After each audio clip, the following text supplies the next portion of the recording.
이사야 30번째 시간입니다. 오늘 말씀은 이사야 38장 1절부터 39장 8절 말씀까지입니다. 이사야 38장 1절부터 3절 말씀을 합독하고 이사야 38장과 39장 두 장을 이어서 보도록 하겠습니다. 자, 그러면 이사야 38장 1절부터 3절 말씀을 한 목소리로 합독하겠습니다. 그때에 히스기야가 병들어 죽게 되니 아모스의 아들 선지자 이사야가 나아가 그에게 이르되 여호와께서 이같이 말씀하시기를 너는 내 집에 유언하라. 내가 죽고 살지 못하리라 하셨나이다 하니 히스기야가 얼굴을 벽으로 향하고 여호와께 기도하여 이르되 여호와여 구하오니 내가 주 앞에서 진실과 전심으로 행하며 주의 목전에서 선하게 행한 것을 기억하옵소서 하고 히스기야가 심히 통곡하니. 여러분, 이런 중심의 기도가 하나님을 움직입니다. 하나님이 정하신 뜻도 바꾸게 되는 거죠. 그래서 우리가 무턱대고 하는 건 아니지만 정말 하나님 앞에 간절히 하나님은 기도하길 원하고 또 증거를 주시기 원하고 이때 또 특별한 증거가 하나 있었다는 부분도 봤으면 좋겠습니다. 자, 이사야 제2부는 이사야 36장부터 39장까지입니다. 일종의 중간 삽입 사건이라고 보시면 됩니다. 그래서 이때 지금 그 아수르 사네립의 침공 사건 전후에 발생했던 이 남유다 제13대 히스기야 시대 때 세 가지 역사적 사건에 대한 내용입니다. 그래서 그게 열왕기하 18장부터 20장 21절 요 사이에 있는 내용들이 이렇게 병행되어 있는 부분인데 거의 비슷하게 되어 있다고 보시면 됩니다. 36장, 37장은 우리가 이틀에 봤는데 첫 번째 사건입니다. 오늘은 38장, 39장을 이어서 보는데 두 번째 사건과 세 번째 사건, 그래서 총 두 가지 사건을 우리가 이어서 보도록 하겠습니다. 구체적으로 은혜를 나누면서 그 내용을 보겠습니다. 첫 번째 사건은 아수르 사네립이 군대를 가지고 쳐들어와서 전 이스라엘을 초토화시키고 예루살렘만 남아서 이제 풍전 등하의 위기에 있을 때 하나님을 의지함으로 18만 5천 명을 다 죽이시고 그래서 결국은 아수르로부터 구원함을 받게 된 이야기였고요. 이제 그 뒤에 그때 그 시기에 같이 있었던 이야기 보시면 됩니다. 자, 먼저 이제 38장을 볼 건데요. 1절부터 8절을 봅니다. 38장은 두 번째 사건입니다. 죽을 병에 걸렸던 히스기야가 하나님을 전적으로 의뢰하는 믿음과 기도를 통해서 치유함을 받고 그 생명을 15년간이나 연장받은 그런 사건입니다. 이 사건은 사네립의 유다 침공과 패퇴 사건을 기록하는 36장, 37장 이어 나오기 때문에 연대기적으로는 36장, 37장 사건보다 후대에 일어난 일처럼 보입니다. 그러나 사실 이 사건은 36장, 37장의 사건보다 먼저 일어났을 수도 있고 아니면 거의 동시에 발생한 이 사건으로 아마 동시에 일어난 사건으로 보는 것이 맞지 않겠나 싶기도 한데요. 네, 어쨌든 그렇게 보고 있습니다. 그래서 그 이유가 뭐냐면 6절에 이렇게 나와요. 너와 이 성을 아수르 왕의 손에서 건져내겠고 내가 또 이 성을 보호하리라 라고 하신 말씀을 사실로 볼 때는 그 같은 시기쯤에 보는 것이 맞다라고 봅니다. 자, 먼저 1절부터 8절은요.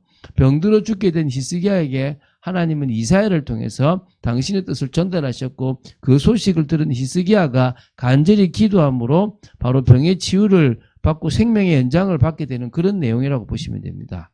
자, 히스기야가 병들어 죽게 되자 하나님은 또 친절하시게 또 친절하신지 모르겠지만 이사야 선지자를 보낸 겁니다. 그래서 여호와의 이름으로 죽고 살지 못할 것이니 유언을 하라라고 이렇게 권면합니다. 그래서 이 이사야의 권면을 들은 히스기야가 누구보다 간절한 마음으로 얼굴을 벽으로 향하여 여호와께 기도합니다. 심히 통곡하며 간구한 내용을 한번 봅시다. 내가 주 앞에 진실과 전심으로 행하며 주의 목전에서 선하게 행한 것을 기억하옵소서. 이렇게 한번 기도하면 돼요. 하나님 이럴 수가 있습니까? 그럴 필요 없고요. 그냥 하나님 기억하여 주십시오.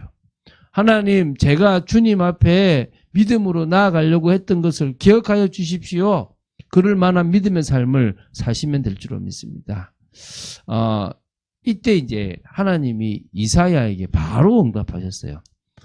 그래서 이사야가 다시 왕국으로 돌아갔는데 이 이사야에는 기록이 없는데 열왕기하 20장 4절에 보면요. 이사야가 성읍 가운데까지도 이르기 전에 여호와의 말씀이 임했다고 나옵니다. 전달하고 가는데 갑자기 임한 거예요. 다시 가라는 거죠. 그래서 이사야가 앞에 조금 전에 말하고 돌아가다가 다시 와서 하나님이 바꿨다 이렇게 얘기를 하게 되는 거죠. 히스기야가 회복시켜 주기를 간절히 간구한 것에 대해서 여호와 하나님께서 이사야 선지자를 통해서 이렇게 말씀하셨습니다. 내 조상 다윗의 하나님 여호와께서 이같이 말씀하시기를 내가 내 기도를 들었고 내 눈물을 보았노라. 내가 내 수완에 15년을 더하고 너와 이 성을 아수르 왕의 손에서 건져내겠고 내가 또 이 성을 보호하리라. 이렇게 나옵니다. 즉시 듣기도 하죠. 즉시. 하나님은 이런 하나님이십니다. 우리가 구해서 엉뚱한 것을 구했기 때문에 하나님께서 즉시 응답하시지 않고 바꾸어서 응답하시거나 기다려주실 뿐이지 아니면 안 된다고 말씀하시지 하나님은 즉시 주시고 싶은 하나님이신 걸 믿으시고 주님이 원하시는 기도를 하면 될 줄 믿습니다. 그래서 이제 또 그러면서 징조를 하나 그러니까 사실은 이 마지막 절에 있는 게 사실 22절이 앞에 있었던 건데 이 뒤에 가는지 모르죠. 어쨌든 그 징조를 달라고 해요. 그때 이제 보라 아하스의 해시계에 나아갔던 해 그림자를 뒤로 10도를 물러가게 하리라 하시더니 이 해시계에 나아갔던 해의 그림자가 10도를 물러가니라. 다시 말하면 이게 이제 한 40분 돼요. 40분 정도 해가 멈췄다. 오히려 이제 역행했다. 이런 부분이 있는 거죠. 이 정도로 하나님이 응답하신 거예요. 두 번째 이제 38장 9절부터 22절입니다. 하나님으로부터 생명 연장의 응답을 받은 히스기야가 하나님을 향하여 감사의 찬양을 드리는 그런 내용입니다. 자, 이제 9절을 보면요. 유다 왕 히스기야가 병들었다가 그 병이 나은 때에 기록한 글이다라고 이제 이렇게 나옵니다. 그래서 내가라고 이렇게 하는 걸 보았을 때는 히스기야가 직접 기록한 그런 감사의 찬양이 아닐까라고 이렇게 보는 거죠. 제가 감사의 찬양을 좀 요약하겠습니다. 다 볼 시간은 없고요. 한번 보세요. 기회되면 참 은혜됩니다. 히스기야는 자신이 죽음에 직면하였을 때의 답답하고 간절한 심정이었다라는 것을 먼저 고백했어요. 그게 이제 10절부터 13절입니다. 이 잠시 한번 보면요. 이렇게 나와요.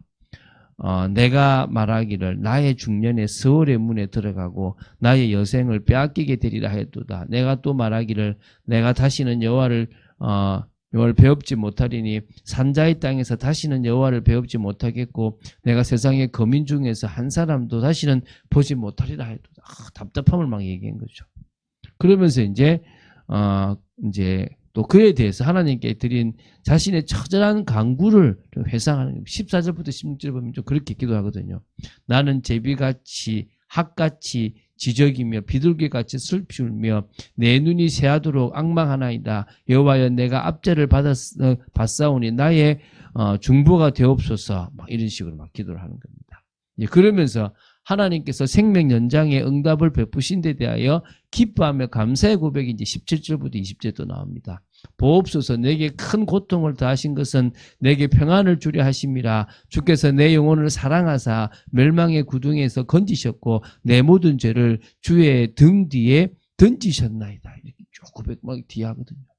한마디로 히스기야의 고백이 중심의 고백입니다. 여러분 이런 고백을 하시면 돼요. 이렇게 주님을 바라보시면 주님은 여러분의 기도에 응답하시게 돼 있다는 겁니다. 사실 이때 한창 왕성할 때인 한 40세 정도의 나이였는데 죽을 병에 걸려 죽음의 선고를 받아야 했던 거라고 봅니다. 그래서 어찌 보면은 인생이 유한한 존재이고 누구나 죽을 수 있는데 그 모든 생명을 책임지고 계신 분이 하나님이시고 물론 하나님이 너 됐다 이제 이게 아니고 그 사람이 뭐 병이 걸리든지 무슨 일이 생길 수 있잖아요. 그럴 때 하나님은 그를 이제 치료하시고 회복하신다는 부분입니다. 자, 그래서 보면은 이런 부분에서 우리가 좀 참 깊이 좀 하나님의 은혜를 볼 필요가 있다라고 믿습니다. 그래서 여기 보면 20절, 21절에 보면 히스기야가 약속하신 생명 연장의 약속을 실현하기 위해서 한 뭉치의 무화과를 가져다가 종처에 붙여가지고요, 왕의 병이 나을 거라고 이렇게 말하고 그렇게 낫는 모습들이 나오는 겁니다. 이제 마지막입니다. 39장 1절부터 8절입니다. 이 39장은 히스기야 시대의 중요한 세 번째 사건이자 38장의 사건과 직접적으로 연관이 있는 겁니다. 히스기야의 치유를 축하하기 위해서 바벨론 사절단이 방문하였고요. 그때 히스기야가 자신의 능력을 드러내는 실수를 하게 돼요. 그로 말미암아 유다의 멸망 경고에 대한 내용입니다. 그래서 이 39장의 사건은 40장 이후에 언급되고 있는 이 남유다의 바벨론 포로 사건의 직접적인 배경이 된다는 점에서 이제 가교 역할, 중요한 역할을 하고 있다는 겁니다. 그래서 어떤 부분, 우리도 그러잖아요. 저도 우리 자녀들한테나 이렇게 내가 뭘 만들고 나면 한번 봐봐라 하면서 이렇게 자랑할 때가 있거든요. 그런 부분들이 하나님이 주신 재능을 자랑할 때와 내 능력이 대단하다는 것을 자랑할 때는 차이가 있을 거라 생각됩니다. 우리가 우리의 삶 속에서 하나님의 능력을 드러내고 하나님이 주신 은혜들이 크다라는 것들을 자랑할 수 있어야 될 줄로 믿습니다. 그래서 히스기야에게 축가 사절단을 보낸 바벨론 왕은 발라단의 아들인 무로닥 발라단입니다. 그래서 아수르 왕 사르곤 2세에 의해서 바벨론에서 쫓겨나 메소포타미아의 남동쪽에 위치한 엘람 지역을 다스리던 자였는데요.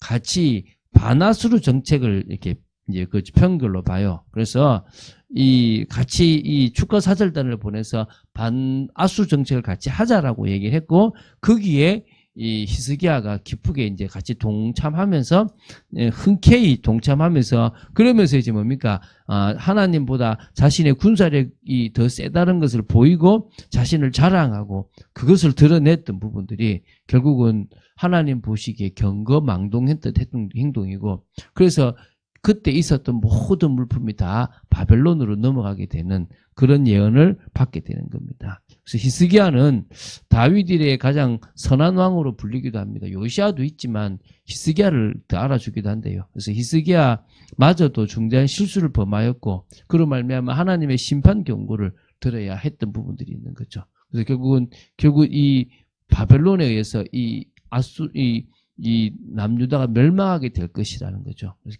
그 이후에 이제 그런 일들이 일어나거든요. 그런 것들을 좀 지켜본다면 우리가 참 고백해야 될 게, 하나님이 하시는 일들 속에 우리가 있고 우리가 하는 선택들이나 드러내고 자랑하고 의지하는 것 때문에 결국은 더 큰 문제들이 생기기도 한다는 부분들을 기억하시고요. 늘 우리 체질이나 우리 삶이, 우리 기준이 바뀌어져서 하나님의 능력 아니면 안 된다는 것을 자랑하는 여러분 되시기를 주 예수 그리스도의 이름으로 축원드립니다. 종말의 날은 오게 되어 있습니다. 그 날을 믿는다면 우리는 이때 어떤 중심을 가지고 살아야 될 것인가를 분명히 알게 될 것입니다. 그런 축복을 사실적으로 누린 여러분 되시기를 주 예수 그리스도의 이름으로 축원드립니다. 주는 그리스도시요 살아계신 하나님의 아들이심을 고백합니다. 오늘도 말씀 주심을 감사합니다. 성령의 충만함 받기를 원하며 저희들이 하나님 앞에 간절히 기도할 뿐만 아니라 하나님께서 하심을 자랑할 만큼 하나님의 사람으로 서게 되게 하여 주시옵소서. 주 예수 그리스도 이름으로 기도드립니다. 아멘.